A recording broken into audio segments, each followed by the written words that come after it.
Hey, welcome back, everybody. It's time once again for another episode of Health Talks with Dr. TRINH.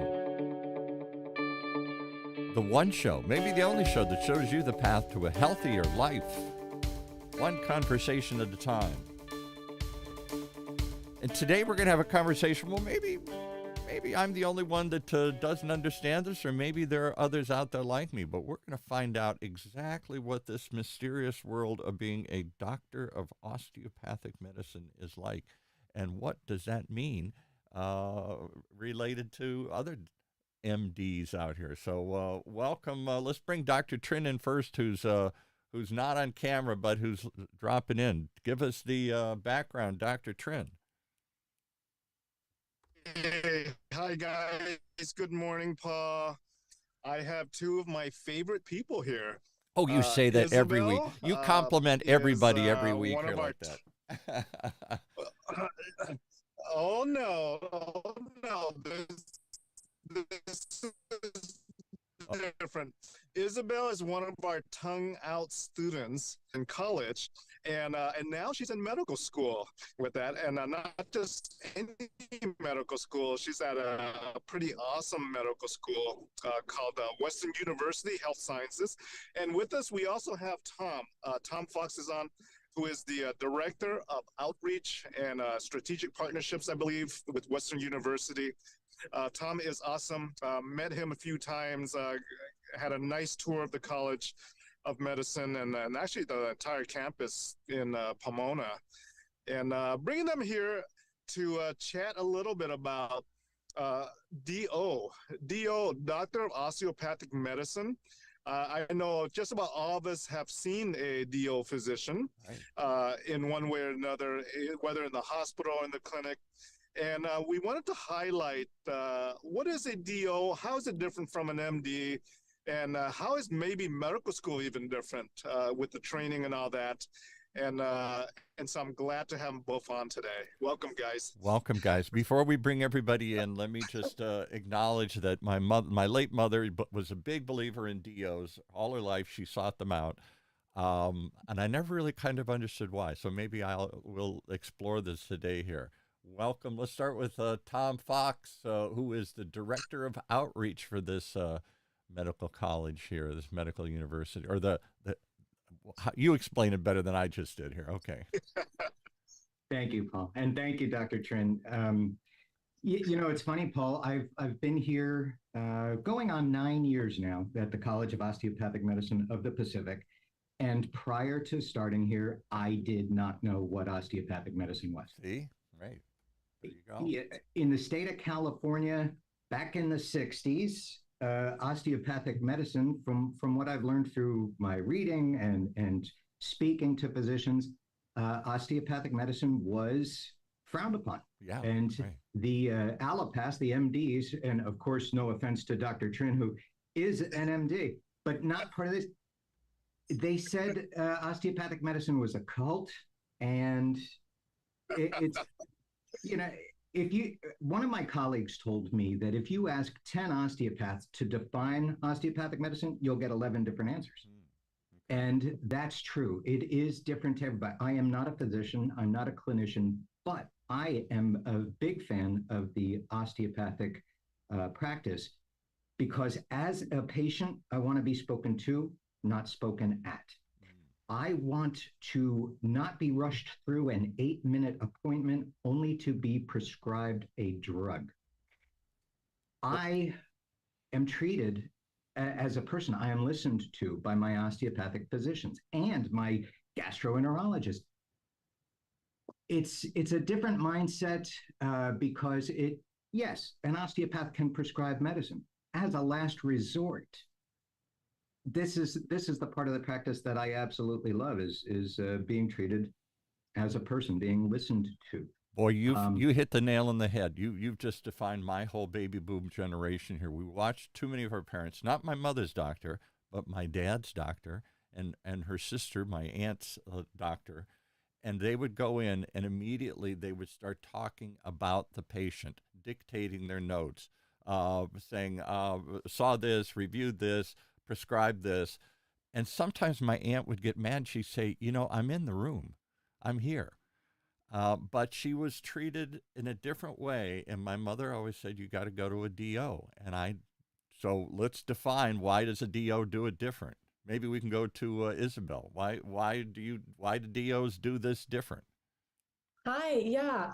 So, it's interesting. It starts even before medical school. In my interview with Western University, I had to lift off the 4 tenets of osteopathic medicine and what they meant to me. So, you have to be grounded in the idea of osteopathy before you even walk in the doors the first day. And I'm not going to list those 4 tenets off to you. I'll just kind of give a summary. But the idea is that each person is a combination of the structure of their body, the health of their body, their mind, brain and mental wellness, as well as just their spirit. How are they emotionally? How do they interact with the social world? How do they interact with their families? And none of these things can be overlooked in an appointment. If you're coming in for right knee pain, sure, we want to make sure you get the medication to take care of that. We want to make sure you get the physical therapy and the treatment to make that knee better. But has that knee also meant that you can't run around with your grandkids? And is that really kind of bumming you out? And now are you spending more time at home and less time out in the world? Because that's really important for us to know too. It's going to help us make sure that this problem doesn't get worse. And it's also going to help us make sure that other problems don't pop up too. Now, while this philosophy is not unique to DOs, I actually think that a lot of the best allopaths are doing the exact same thing.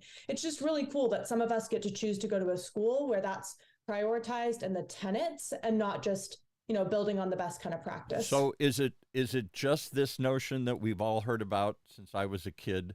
That's, I think, when it started in the 60s or 70s, this idea of holistic. You treat the whole person and not just the symptom. But yeah, we try to be really careful with that word too, because there's a couple different spellings of holistic. And when we say holistic, we mean that we are treating you as a whole person and everything is always interrelated. You can't just pick out that right knee and say that is why the patient is here today. We need to talk not even to you, but with you. Yes. Why do you care that your right knee hurts? Are you a marathon runner who needs to be, really at the top level of athleticism, or do you just need to be able to play with your grandkids? So it's important for us to listen just as much as we talk. Okay. Yeah. And Paul, if I can add on to that really quickly. Yeah. All of the DO physicians are licensed physicians. They take the DOs and the MDs take the same exams. Our students will compete for the same residencies as their allopathic counterparts. There's no difference from a licensing standpoint of a DO and an MD. They're all physicians, surgeons, family medicine, subspecialties. There's no difference there. The main difference in the education is that our students will take 100 hours each year that they're on campus, their first and second year, which is called preclinical. 100 hours of that hands-on technique. It makes, for me as a patient, it makes that appointment more personal. And I'll give you a specific example. I fly across country for my job, and at one point my legs would burn. I went to one of our physicians who is also a graduate of ours, and I told him, I think I have sciatica. He looked me in the eyes and asked me a battery of questions. At the end of his questioning, he said, you don't have sciatica. You have piriformis syndrome.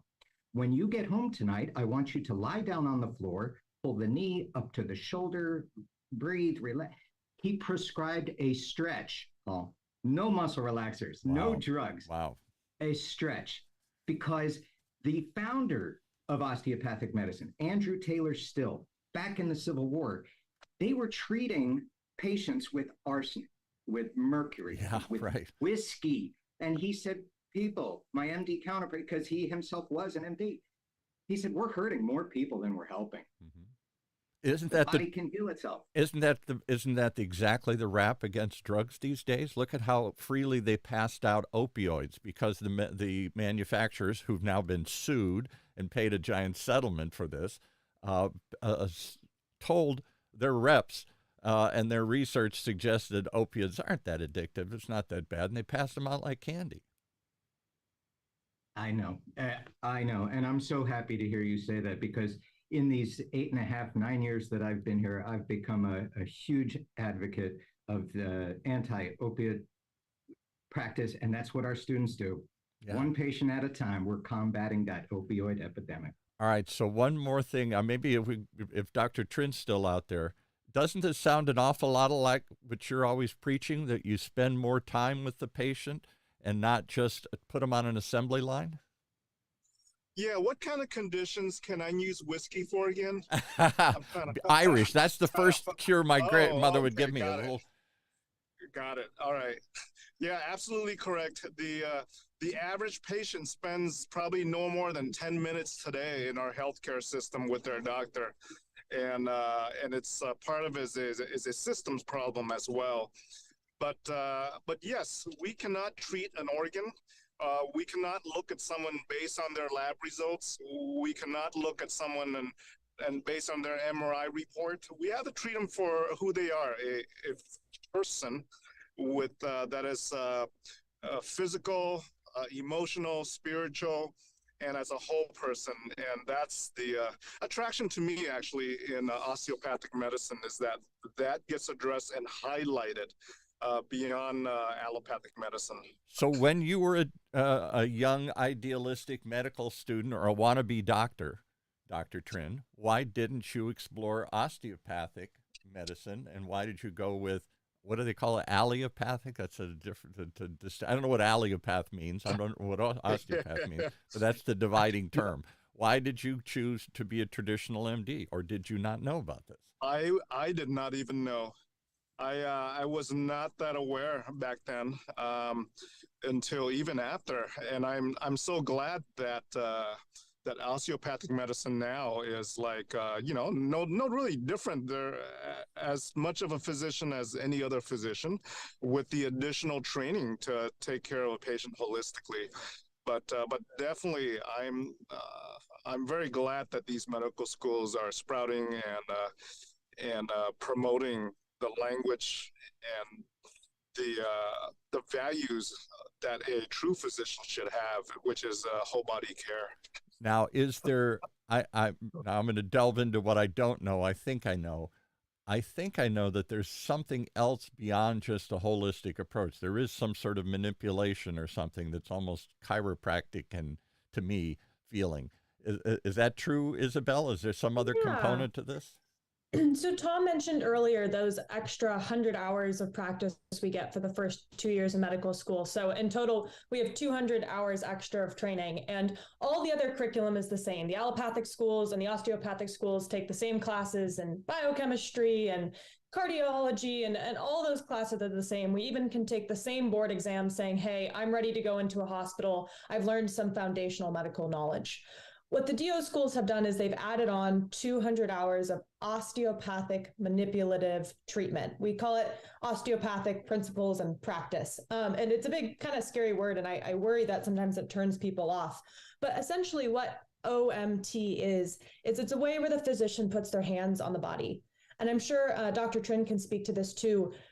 There's been a loss in the art of the physical exam recently. When was the last time you went to the doctor and they really put their hands on you? They treat it, particularly in the age of COVID. It's like, I got a glove up and I got to stand back, and it's only as a last kind of resort. May I touch you? And I do it as gingerly, as quickly as I can here.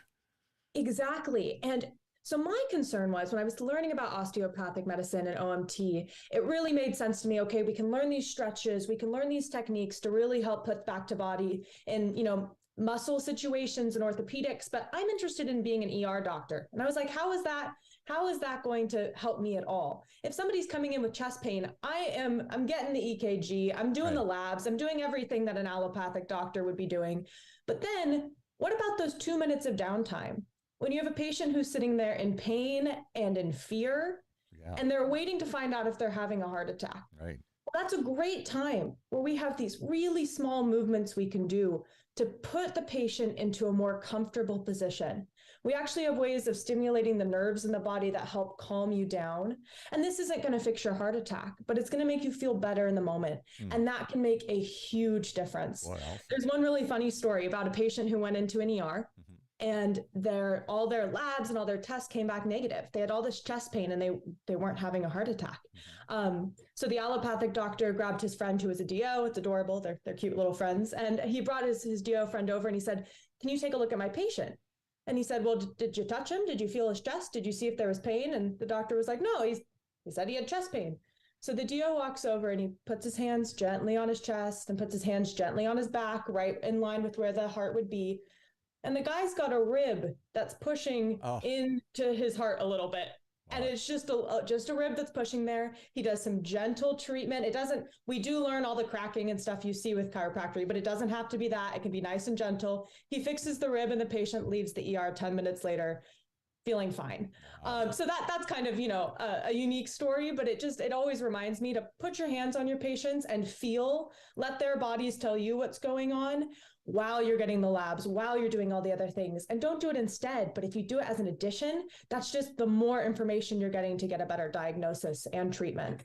And maybe a different connection I've had my mother's doctor used to say this kind of, I don't know how to describe it and I don't say it right, but almost like touching gives you a different sensation, a different bit of data, a different reaction. Is that true? I mean, does touching make a difference? It really does. We learned the first day, all we do in this OMT class is we touch our forearm and you feel the different layers of skin and the fascia underneath and the fat underneath that. You feel what's warm, what's cool, what's ropey, what's boggy, and all of these mean things. It tells you if the injury's been there for a long time or if it's an acute thing that's just come on. So I can touch your back and say, "Oh, your back is spasming because you were outside gardening."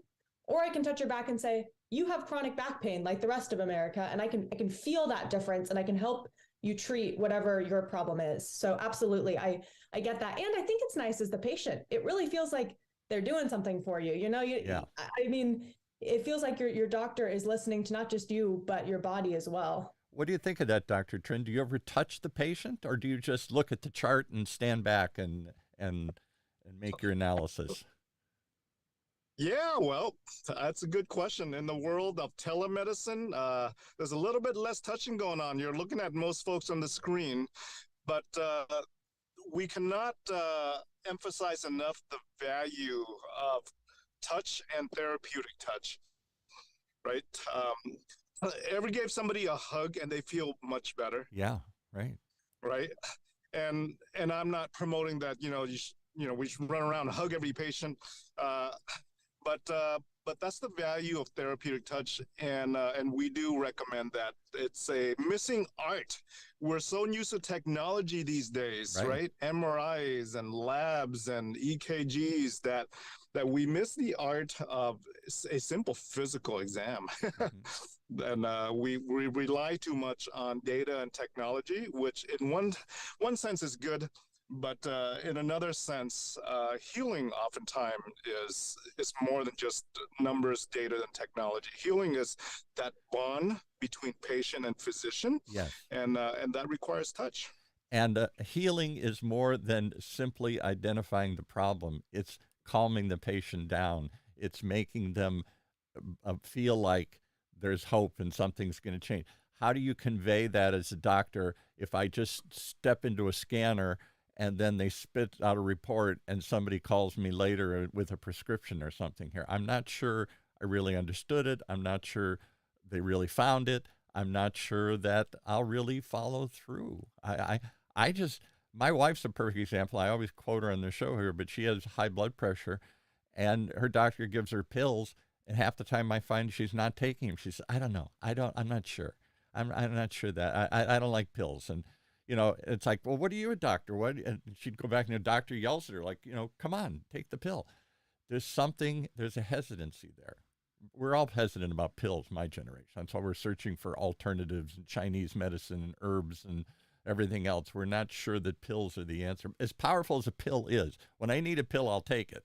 But there are times that I think we're over-pilled. Pills are a quick cover-up. I love what you said there, Paul, about how if you need a pill, you'll take it. And I think that's the problem, is I think we need to learn to trust our doctors, because there are absolutely times when you need to be taking a little pill Right. And it's really hard to believe that when every time you have a problem, you're told to take a pill. That's it. There you go. And so you need to trust your doctor to tell you, hey, this is when you need a medication. And hey, you know what? I hear you. I hear that you don't want to take medication every day. Let's try this, that, and the other thing. Come back in 3 months, and now you're more receptive as a patient. You'll come back in 3 months, your doctor listened to you. Exactly. And then they can say, hey, you did a really good job. Here's how your numbers have changed. This is all because of you. Great job. But I do think we need to add on that little pill.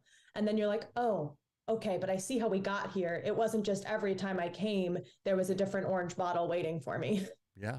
And Paul, there's a big difference between practicing medicine and practicing medication. Yeah. Oh, wow. That's Yeah. what we need to realize. Isn't that the practice. truth? Yeah. And I'll go one step further that like my aunt in her latter stages, all three of them have left the earth. All three of them died a long time ago, but they all had different problems and whatnot. And as they got older, there was a tendency, because we also live in a specialized world.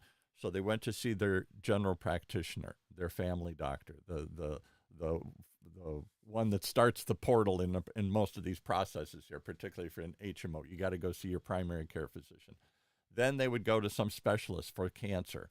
And then they would go, or heart or some other condition here. They all seemed to have 2 or 3 specialists that they were going around and seeing, usually a heart doctor, and all 2 of them had cancer. So each doctor added something to the menu of pills.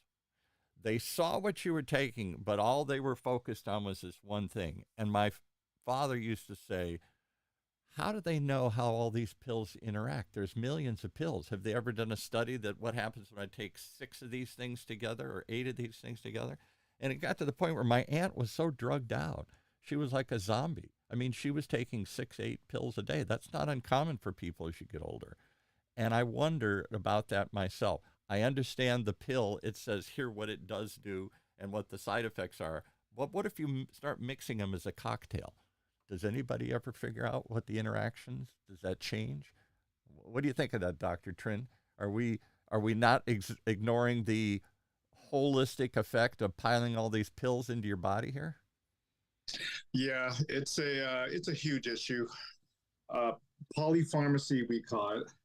And the problem is that when you send a patient to, let's say, a GI doctor, the GI doctor only looks at their gut and prescribes a medicine for their gut. And then that patient goes to the cardiologist, right, who only looks at the heart and prescribes a medication for the heart. And what happens is if a patient with multiple medical problems are seeing multiple specialists, each specialist is going to prescribe a pill for the organ that they value over other organs, and nobody's looking or even chatting with each other. I'm sure that specialists are not calling each other on their patients to discuss. That doesn't happen at all. And the primary care doctor is like, this guy prescribed that. I'm not going to stop anything because I don't want to mess anything up for this patient. And Exactly. This patient got pills, and they're all interacting with each other. And the only one that really, so it gets missed, and we have problems with medication interactions all the time.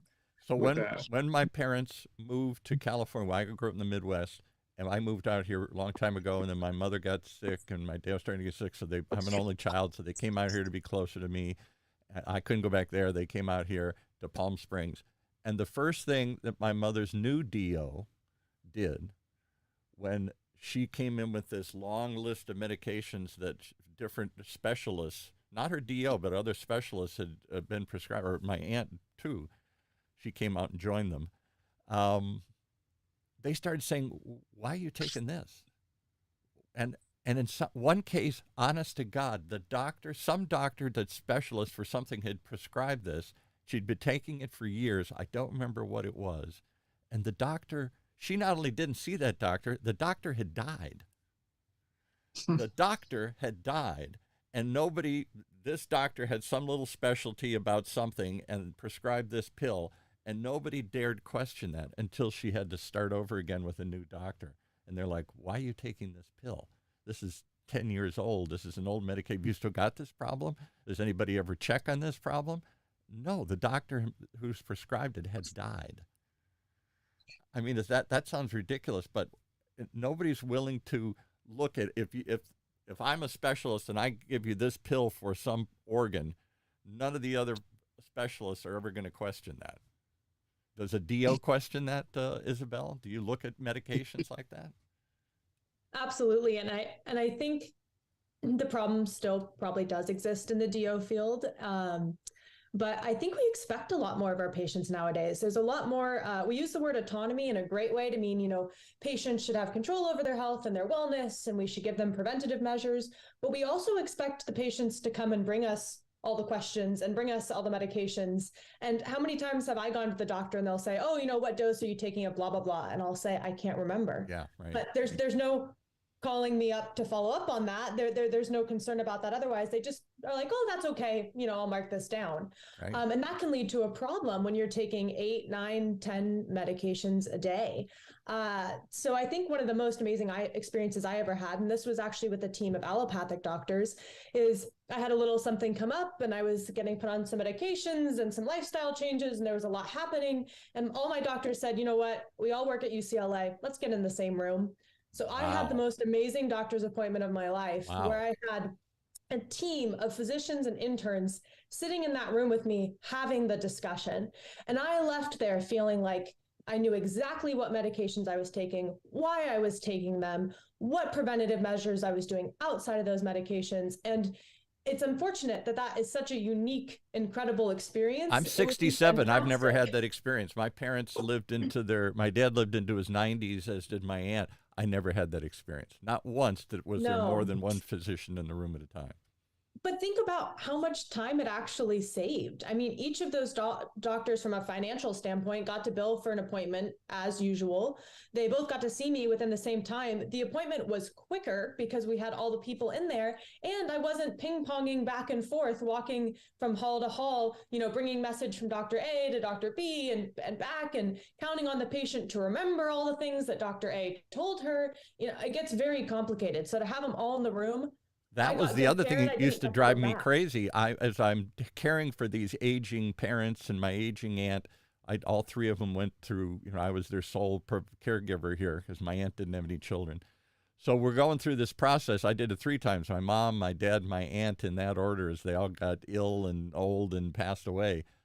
And the doctors would say, I'd say, well, she just saw her, whatever you call the cancer doctor here, I forgot what, all these different terms.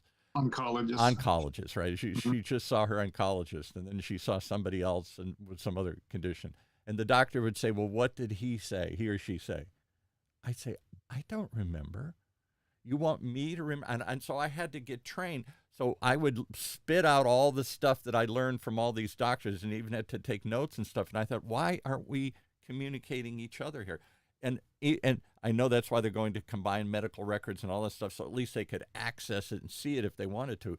But so many times they'd say something, and they'd say to me, well, what did Dr. So-and-so say? And I'd say, why am I running around? Where's my qualification to remember this and to pass this? And why am I appointed the messenger between everybody? Why is it still like that, Dr. Trent? I don't know why.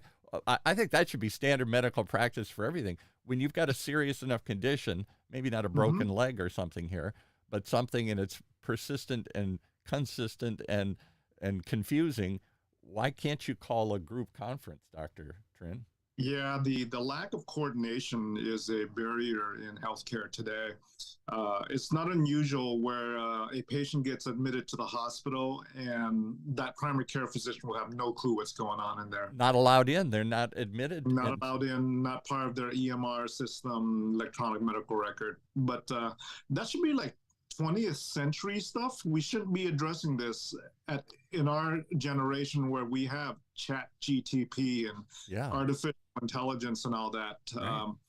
But yeah, it's still a huge barrier. The lack of communication between specialists taking care of the same patients, the lack of communication between a specialist and a primary care doctor, and the lack of communication, between patients with their providers. And there's so many gaps in this care model that we have today that needs to be addressed. I see that most when they were hospitalized, because the minute they're hospitalized, you're under the hospital's care. Mm-hmm. Your physician is taken out of the picture, maybe doesn't even have whatever you call visiting rights or something here. It hasn't admitted for some reason they're in a different group or a different hospital or whatever. I don't know what you have to pay or do or whatever you have to do, but somehow their primary care is excluded. A new doctor comes in and starts writing prescriptions and doing stuff and looking to see what all the other people who are very busy, who are floating through on their own schedules. The oncologist comes through at 8, somebody else comes through at 9, somebody else comes through at midnight, and then somebody's trying to just read the notes and guess what's going, I wonder why they did this. I'd even hear them say sometimes, I wonder why they did this. I wonder why they didn't look at this. And I'm like, you're asking me? Who's the quarterback here? Who's calling the plays? It seems like nobody sometimes. It seems like the patient has to. Yeah. Tom, tell us a little bit about Western University. I had an awesome tour there with you just to kind of learn so much about it. And I'm sure the audience would love to learn more. Thank you, Dr. Chen. Yeah, because I think it showed when I gave you the tour. I absolutely love this institution and love bragging about it. And, for those who don't know, we are located in Pomona. And we are on the stretch of land that used to be the nation's largest outdoor shopping mall. And we had department stores like Nash and Buffum's, Woolworths, Crest. It was absolutely wonderful. In fact, it was even referenced on I Love Lucy. They said, we're going to go to Pomona and go shopping for the day. And never knew that. Okay. Yeah. In the building that we call the Health Professions Center, which is where our students go for the amazing simulation lab, the Sarkaria Simulation Suite. That used to be a Buffum's department store where Richard Nixon bought his first suit when he was a young man. Wow. Okay. Outside of one of our buildings, it's the Harris Family Center for Disabilities Policy. Back on May 20th, 1968, Robert Kennedy stood there and addressed the people of Pomona while he was campaigning for the nomination for the Democratic Party for president. Wow. There's so much history here. And what started in a J.C. Penney's as the College of Osteopathic Medicine of the Pacific has grown into 8 different colleges with 26 different degree offerings. We are one of the most comprehensive medical schools in the country. We are one of 2 veterinary medical colleges in the state of California. And colleges of pharmacy, dentistry, optometry, osteopathic medicine, graduate nursing. Again, incredibly comprehensive. And it all started in a J.C. Penney's back in 1977. Wow. And just, absolutely beautiful campus. I don't know what other medical student has had the opportunity to sit in a room with a veterinary student and talk about how our fields overlap. I would love to hear from other students who have, but about once a month, we're put into a room with a nursing, a student, dentistry student, veterinary student, PT student, you name it. And we're all talking through cases and how we all overlap. And that's incredible. That is such a neat experience. So it's really special to have it where you're going through this with everybody on the same campus. And it goes back to the teamwork idea, Dr. Trin, doesn't it? Because now maybe I understand a little more what the nursing approach is or outlook or ideas or challenges. I'm not just, I understand the idea of specialization. There's sometimes you need somebody who really has extra training, extra experience, extra whatnot to focus on something. But they have to, at the same time, you've got to get out. There's the big picture. Somebody's got to look at the big picture here and understand how the different disciplines all play together here. And I don't think that happens a lot either. I don't think there's much. I don't know what nurses do. I don't know what they do. I don't know what physical therapists do. Just go see them, and I don't know. What do you think, Dr. Trin? Is that a good cross-pollination to have that even to... Yeah. I mean, you can't pollinate better than this, to have the students of the different schools sit together addressing the same health or the same patient or the same health condition. That's great cross-pollination, and that is holistic teamwork. Yeah, I and would really love to see more of it between osteopathic and allopathic students as well. I mean, we are working really closely on the same team, and I don't think it should be one or the other. I think for physicians and patients alike, you just need to choose the path that works best for you. And it would be great if we could, collaborate more and figure out maybe where each other's strengths are, where each other's weaknesses are, and really see how can we get the best care for our patient by using both of us. Sorry, Tom, I think I interrupted you. Yeah, there. he was going to no, say you're something. fine. I wanted to thank you for your comment about the technical term that we have is called interprofessional education, IPE. What Isobel is saying, this really is one of the things that sets us apart from other medical schools in this country is the ability to take a student from the DO program and the physical therapy, physician assistant, nursing, dentistry, put them together, give them these problems to solve as a team. It's exactly to your point earlier, Paul. We're teaching our students how to communicate effectively in teams. There's a wonderful story years ago. One of our faculty members had a patient who had hip problems. And as the story goes, she asked her patient a list of questions about her lifestyle, what she did. As it turned out, when this lady took her dog for a walk, the dog was actually taking her for a pull. Yeah, right. So the physician's prescription was train your dog. So she gave her a Cesar Millan video and said, train your dog and your hip is going to be fine. There you go. And so, our students who talk to the vet students and they have these problems that they're put together to solve. It's absolutely wonderful. Wow. I'm getting morselled. Now, what percentage of, I don't know how many doctors there are in the state admitted to practice in the state. I have no clue. I don't know if anybody has those numbers, but of that massive amount of doctors, how many of them are osteopaths? Nationwide, we're at 11%, but when I was born in 1999, we were at 5%. So it's definitely going up. And I think it's interesting because I actually thought there were more. I mean, I saw a DO and I wasn't looking for a DO growing up, and ended up being a really great experience for me. So I do think that people are seeking them out more, but I'm hoping to see those numbers continue to be on the rise. We've got a lot more schools now too. What are we at now? 37 osteopathic schools, and I think we were in the 20s in the early 2000s. So sprouting up all over the place. And you will see an uptick in osteopathic physicians and surgeons because 1 out of every 4 medical school students is an osteopathic student. The tide is shifting. Wow. The desire to give care. Now, here's the one thing I want to point out. Isobel and her allopathic medical school counterparts, they all want to help people. Yeah, right. There's no difference there. We just, our building blocks here at Western U are science, caring, and humanism. That's what we produce. Humanism. Well, they've taken the human out of so much of the medical equation these days here. Now you mentioned 2,000 extra hours. Does this take 2 more years to go through or something here? 200 hours. 200. So 100 in their first year, 100 in their second year. So does this extend the time it takes to go through medical school? It does not. We are in medical school for the same amount, 4 years. Now, the way I like to explain it is a lot of that new material we're learning is reinforcing concepts that we saw in the anatomy lab and that we saw in our clinical education classes. So yes, it is a lot of extra time that maybe, we're not studying quite as much as our allopathic counterparts, but it's reinforcing the same material. So it doesn't really feel like different time wasted in any way. It really helps build on our understanding of everything else.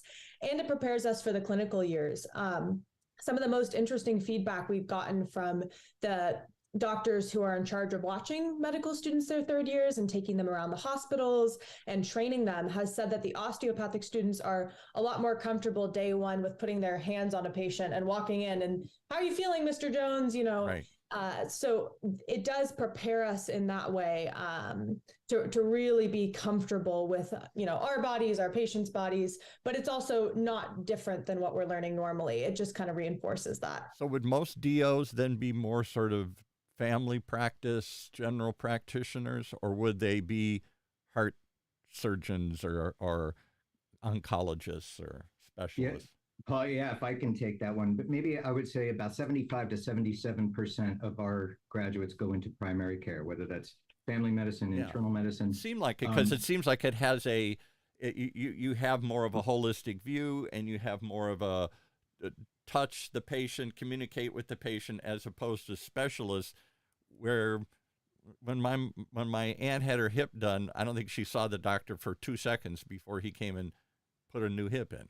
Yeah. But, our graduates also match into subspecialties. And in fact, I'm excited. One of our graduates just earned a residency in orthopedic surgery. And, There you go. Right. what I tell our students when they come in their first years, dream it. Whatever you want to dream, we'll help you get there. I am also proud to brag about our placement rates. The journey of a medical school student is to match into a residency, which means they get a job. Right. For the past 2 years here in Pomona, 100% placement. Wow. Everybody gets a job because, to Isabel's point, I work with different hospital systems, and my colleagues out there say that my graduates are the most mature, the most ready to handle residency. We just give them an incredibly quality education, prepare them for the real world, and our numbers back that up. And again, they're competing for those same jobs as their allopathic counterparts. As does your representative today here, your student. I was struck the last time she was on how mature she is for her age. She does. Am I allowed to ask how old you are? You can't be that old. But My birthday's next week. I'm about to turn 24. 24. Okay. Woohoo! Well, would it be inappropriate for me to say you seem like you're older than 24 here? No, thank you. I appreciate it. I walked into medical school very intimidated. Western University has a little bit of a higher average age in our class. I think it's in the mid to late 20s. So there are some incredible students here who have had the most amazing experiences before walking in the doors to medical school. So it's wonderful. I'm getting to learn a lot. I feel like I'm learning as much from my student peers as I am from my professors. Take me around the world. Is osteopath somebody I'm only going to find here in the United States, or if I went to Europe or to a third world country, if I went to Vietnam, are there osteopaths there? There are, and it is growing. Now, there are some countries that don't recognize the practice osteopaths, but again, that's changing. I just read a study recently that there's over 20 countries in Africa that now they regard DOs and MDs as equals, and that number will continue to grow. I know France we have a sister school, if you will, there, and they'll come here and show us their latest findings. It's absolutely wonderful. And if I can really quickly brag on Isobel. Yeah. Our school, the College of Osteopathic Medical, or College of Osteopathic Medicine. It's easy for you. I've been trying to avoid saying that because I can't say it all. Okay. Usually I have to read my business card so I don't mess things up. We are one of the most competitive medical schools in the country. We will tell between 9,000 and 10,000 applicants every year that they just don't have what it takes to come here, whether it's their MCAT scores or the grades, whatever. We only grant about 600 or so interviews for 228 seats. Now, we have a sister campus up in Oregon that has another 110 with the same strict requirements. So 600 interviews for 228 seats. So when I tell you that Isobel is the best of the best of the best, please believe me, because we have an incredible process that we go through to select the most compassionate caregivers and the future of healthcare. So let me ask a tough question here. If I went to, Isobel mentioned UCLA, or if I Harvard or something, give me some really high-end school, UCI or something. What would they say? They'd be polite, but if afterwards I see DO, I don't know. Well, or would they say, no, it's just a different approach, and that's not the way we do it, but I respect what they do. I don't know. What reactions would I get, Dr. TRINH? What would you say? Where did you go to medical school? I don't even know where you went to medical school. I know you. I just got my degree online. Yeah, well, that's what I thought. Yeah. Mail order thing. Yeah. That's why I'm doing digital exams. Yeah. Okay. You always love to work that joke into everything here. With that, but You know, it's at the academic institutions, there Yeah. are both MDs and DOs. Whether you're at UCLA, UC Irvine, Harvard, there are MDs and DOs working there. It's Right. no difference to me. With Oh, so sorry. Go ahead. no, yeah, I'm good. And I absolutely second Tom in that Isobel is amazing. She will be leading at some point in the future our medical missions trips. I'm sure of that. And she'll probably keep me safe too. Yeah. But yes, absolutely. With Yeah. that. And to Dr. TRINH's point, our faculty here is absolutely amazing, and they are comprised of DOs. 1/3 of our faculty are actually graduates of ours, but we've got DO faculty, MD, PhD. We've got the best and the brightest. And you know, the thing that I love hearing, because people will ask me what the difference is between our school and other medical schools, our faculty are incredibly approachable. Our students can walk up to the dean or the vice dean and say, "Can I ask you a question?" And they will stop and say, "How can I help you?" Because we have 228 amazing students that we are vested in their success. I hear stories of other medical schools where they don't have approachable faculty, or they have this gunner mentality where the students are just competing for the first place. Where our students, we're all competitive, but we also link arms and say, we're in this together. Because I can't sit on a show like this and brag about 100% placement without the team that's here in the Office of Career and Professional Development. I can't There's think of so too much many that goes on in educating a student I in went medicine. I went to law school for a year back east at the College of William and Mary. It was a kind of fancy law school, and I hated law and I left it, but it was that kind of snooty, unapproachable. It was like the movie Paper Chase. Go Google that one. You know, the professors were very haughty and very kind of removed, and everybody, John Houseman, yes. Yeah, everybody's very competitive, and we're all trying to, we weren't there to collaborate. We were there to beat the other students here. You know, it's like that was part of it I didn't care for either. I thought, why am I competing with you? I'm just trying to learn this thing here. Yeah. And if you ask another medical school, I would hope that they have the passion that Isobel and I do, and Dr. TRINH. Dr. TRINH is an MD. He's an allopath, but what a beautiful heart, what a beautiful desire to help people. That's the key. So at the end of the day, those letters after the name, they shouldn't matter. Right. What matters is, are we as a society getting the best quality healthcare? And that's I think what I want. And I think the consensus is, at least among the public, no. That's always the debate. We somehow we see better results, we live longer, all these other things in many measurable ways. Our life has improved, but the time spent with the doctor has shortened. The tendency to just give me a pill and cover up the problem and move on. And the cost of medicine has gone through the roof, so that the bean counters, as I call them, I'm sorry, that's a harsh term for accountants, but they're trying to cut costs by eliminating time spent. And I go see a physician's assistant now. I don't even see the doctor. I got to be really sick to go see the doctor here. I don't know what the ultimate answer is, but collaboration, cooperation, a little more time, a little more questioning, a little more consulting with others couldn't hurt. And a lot more humanism. Yeah. Oh boy. Boy, I'll amen for that. All right. Well, we've got about 10 minutes left. What is it? Anything else you want to convey to us about how many medical schools are there, and how many DO schools are there? Are you like a rarity or across the country? Yeah. Or even in the state or whatever. Yeah. Like Isobel said, there's about 37, 38. It's constantly growing. I know that I just read they're building another one in Orlando, Florida. An interesting point is that because of the what was going on in the 60s, when we started COMP in 1977, there were maybe about 6 or 7 osteopathic schools in this country. Okay. We fought for that equal treatment with our MD counterparts.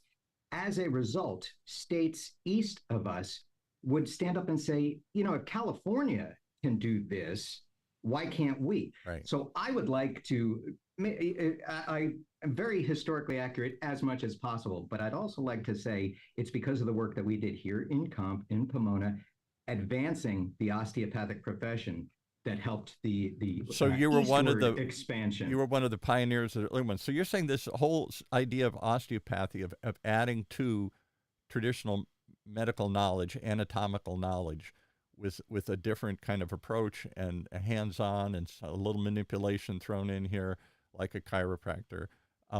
This started in the Civil War in the 1800s. Andrew Taylor Still was an MD during the Civil War. Must have taken a long time, and by the time you in the 70s, there's only still 7 of these in the United States. That's a pretty slow adoption rate for this. It was, and it's interesting. I want to point out Andrew Taylor Still started A.T. Still University, the first osteopathic medical school, and he was so advanced he had 5 women in his charter class. Wow.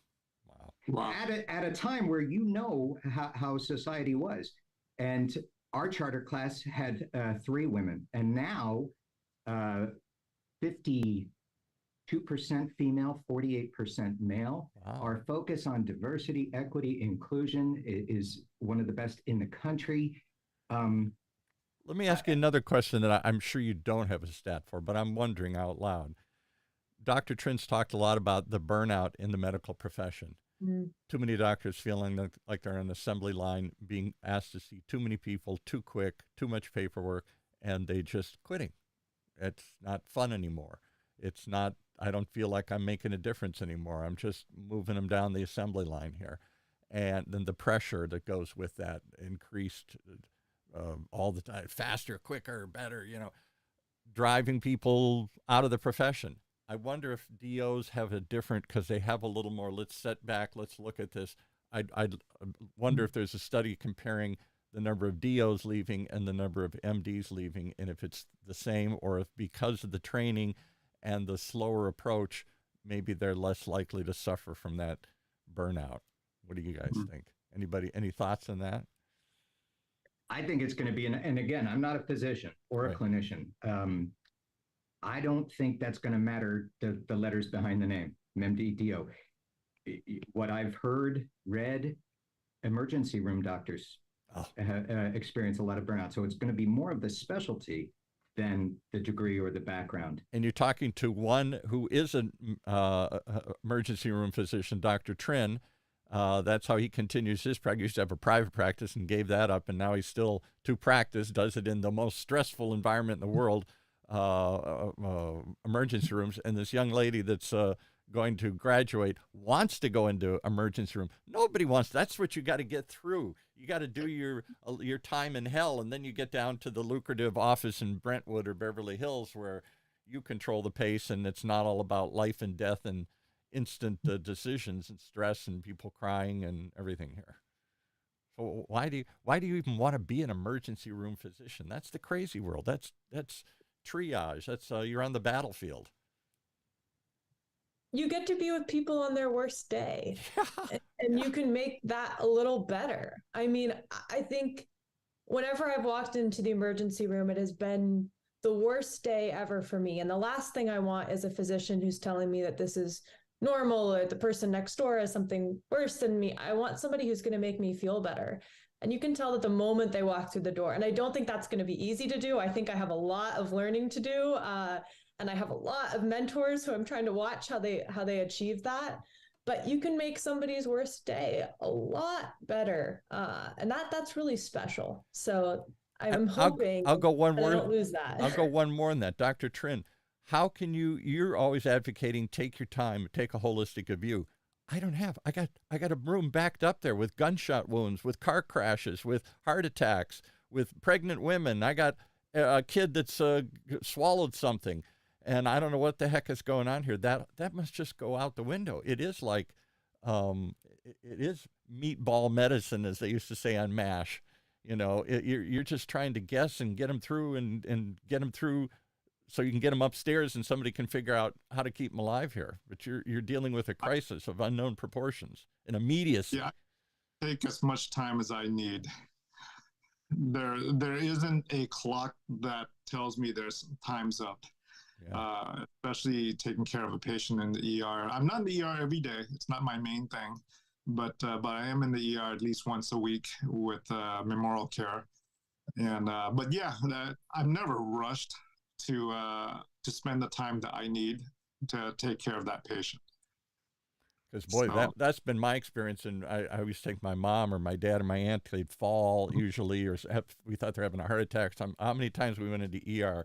What an awful experience. First of all, it took hours, particularly if you were unlucky enough to be there on a Friday night or a Saturday night or something here with, you know, car crashes and gunshots and all the other stuff going on there. And it was just a triage. Let's just kind of get you through as quick as, let's find out the sickest ones. Let's focus on them. And then a lot of time you're just waiting. If you're not part of that, if you haven't been moved to the head of the line here, and that's what is nerve wracking. You're sitting there holding their hand. They're panicky. Am I dying? I remember my mother swallowed a pill once. She aspirated it. So she inhaled it into her lung. She threw it up in the air for, she was having trouble swallowing. So she thought, I'll throw it up in the air and I'll just sort of, that was a dumb idea. It didn't go down her stomach. It went down her lung. And now she feels like she's having a heart attack. And oh my God. And we sat there for hours because she wasn't having a heart attack. And the panic on her face and the panic on my face was excruciating. And nobody was there. We're in a hallway. She's overloaded. She's literally on a gurney in a hallway. And nobody can even get to us and tell us what's going on here. Paul, if I could close on a fun fact here. Were you a fan of the television program ER? Yeah, well, yeah, I watched it. Yeah, right. Well, if you look at IMDb, the Internet Movie Database, and you look at the consultant, the executive consultant who taught all of those actors how to become ER docs, the reason why they won so many awards, not only was he a DO, his name is John Fong, and he graduated from Comp in 1984. There you go. Well, Such a fun fact. Leave it to the to find the perfect out. I can't beat that. I got that. Give us the info. How do we find more about this amazing school? What's the website? Where do we go? The website is westernu.edu. And if you want to learn more about the College of Osteopathic Medicine of the Pacific, just add the /osteopathic. So westernu.edu/osteopathic. And of course, you got to spell that word for me. I had trouble spelling it here again this morning here. Osteopathic, osteopathic. We got to come up with the name for it here. We got to come up with like the cool doctors, the slow doctors, the caring doctors, the humanists. The humanists. There you go. I like that. I'll come up with another term here. Thank you so much. When do you graduate, Isobel? When do you come? 2025, hopefully. So 2 more years. 2 more years. Okay. Well, Wow. you're halfway through the program here. And has it been everything you thought it would be? We'll give you a chance to say, it sure has. We'll give you a little chance to say your shout out. You wondered where to go and what to do. Has it been everything you hoped for? Yeah, it's been different. I don't think you can explain medical school until you're in it, but it's been really special, and I'm excited for the next part. So we'll see what happens, but I'm really grateful, and I gotta thank Tom for being here. Having somebody like Tom whose office door is always open, it really makes a big difference. I mean, Western U does a lot, but Tom alone, you can always go into his office whenever you need somebody to tell you how special you are. So that's pretty nice. All right. Well, Dr. TRINH, you brought us some special guests. Take us out. All right. Thank you, guys. Amazing. One day I should drop by Western U, and we'll do a live show from OC Talk Radio so that you can kind of show us around. Walk around and meet some of the other people and to see what the facility looks like. Yeah, that'd be interesting. My door is always open. Like Isobel said, I will roll out the red carpet for you, Dr. TRINH, every time. Paul, for you. Anybody who wants to learn about this institution, I am more than happy to show it off and brag. It seems like it's a story that has yet to be told. I didn't know all of this. I didn't know about this university. I got to be honest with you. But then I don't know where people go study. I just know the big names, UCLA or something like that, the places like that. All right. Number 2 and 3 schools, yes. Yeah. That's right. All right. Thank you guys for coming on. We'll have you back again pretty soon. Isobel, happy early birthday. And very proud. You. Yeah, very proud of where you've been and where you're going. You've done a big part in getting me here. So thank you, Dr. TRINH. All right, guys. God bless. Thank you all. Well, there you have it. Another great story that you're only going to hear here on Health Talks with Dr. TRINH. Streaming live from our studios here at the OC Talk Radio studios.